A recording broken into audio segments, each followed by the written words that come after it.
নমস্কার বন্ধুরা, আপনাদের সবাইকে অনেক অনেক ভালোবাসা অ্যান্ড ওয়েলকাম জানিয়ে শুরু করছি আজকের ভিডিও। আজকে আমি শেয়ার করব কুমড়ো শাকের রেসিপি। কুমড়ো শাকের ডাঁটাগুলোকে এভাবে লম্বা লম্বা করে কেটে নিয়েছি। এরপর পেঁপেগুলোকে এভাবে পাতলা পাতলা করে কেটে নিতে হবে। আর লাগছে চৌকো চৌকো কেটে রাখা আলু। কুমড়ো শাকটাকে ধুয়ে এভাবে রেখে দিয়েছি। কয়েকটা রসুন কুচি আর রয়েছে কয়েকটা কাঁচা লঙ্কা চিরা।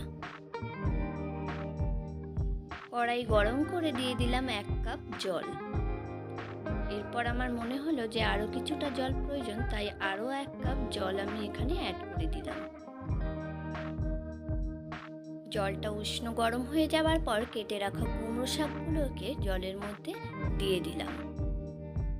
শাকটাকে কিছুক্ষণ জাল করে নেবার পরে কেটে রাখা সবজিগুলোকে শাকের মধ্যে দিয়ে দিলাম। এরপরে সবজিটাকে ভালো করে নেড়েচেড়ে নিয়ে এর মধ্যে দিয়ে দেব 1 চা চামচ লবণ। সবজিটাকে আরও একবার নেড়েচেড়ে নিয়ে ঢাকনা চাপা দিয়ে রেখে দেব 5 মিনিট। 5 মিনিট হয়ে গেছে। এরপরে ঢাকনাটা তুলে নিয়ে এর মধ্যে দিয়ে দেব আমি 1 চা চামচ চালের গুঁড়ো। শাকের ঝোল রান্না করতে গেলে আমাদের প্রায় অধিকাংশ মানুষেরই একটা সমস্যা হয়ে থাকে যে শাক এক জায়গায় আর ঝোল আরেক জায়গায় হয়ে থাকে। এভাবে যদি চালের গুঁড়ো দিয়ে আপনারা শাকের ঝোল রান্না করেন তাহলে আর আপনাদের এই সমস্যায় পড়তে হবে না।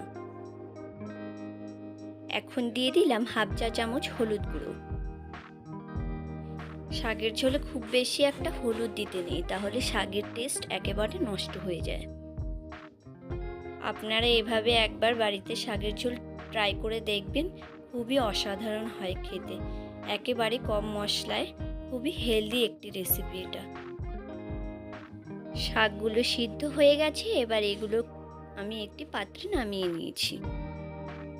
এরপর কড়াই গরম করে কড়াইতে দিয়ে দিলাম সর্ষের তেল। ফোড়নে দিয়ে দিচ্ছি 2টো শুকনো লঙ্কা অর্ধেক করে রাখা, আর দিচ্ছি রাঁধুনি। চেরা কাঁচা লঙ্কাগুলোকেও এখন আমি তেলের মধ্যে দিয়ে দেব। যে রসুনগুলোকে কুচিয়ে রেখেছিলাম সেই রসুন কুচিগুলোও এবারে তেলের মধ্যে দিয়ে দেব।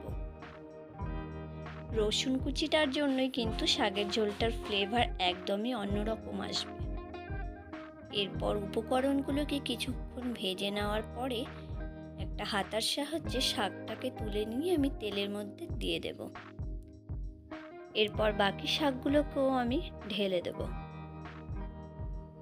আপনারা যদি সবজিটাকে নিরামিষভাবে বানাতে চান তাহলে শুধুমাত্র রসুনটাকে বাদ দিয়ে দিলেই হয়ে যাবে। এটা কিন্তু নিরামিষভাবে বানালেও খেতে খুব ভালো লাগে। এরপরে আলু আর পেঁপেগুলোকে একটা হাতায় দিয়ে এরকমভাবে ঘুটে দেবেন। এতে কিন্তু শাকটা কিছুটা ঘন হয়ে আসবে। রেসিপিটা কিন্তু প্রায় আমার রেডি হয়ে গেছে। রেসিপিটি নামিয়ে নিয়ে পরিবেশন করে নিলেই রেডি হয়ে গেল কুমড়ো শাকের ঝোল। এতক্ষণ যদি আপনারা আমার ভিডিওটি দেখে থাকেন তাহলে অবশ্যই আপনাদের ভিডিওটি ভালো লেগেছে। আর যদি আমার ভিডিওটি আপনাদের একটুও ভালো লেগে থাকে তাহলে প্লিজ একটা like, share, comment and subscribe করে আমার চ্যানেলটির পাশে থাকবেন। আজকের মতো ভিডিওটি এই পর্যন্তই। ফিরে আসছি খুব তাড়াতাড়ি নতুন একটি সুস্বাদু রেসিপি নিয়ে। ততক্ষণ আপনারা ভালো থাকবেন, সুস্থ থাকবেন।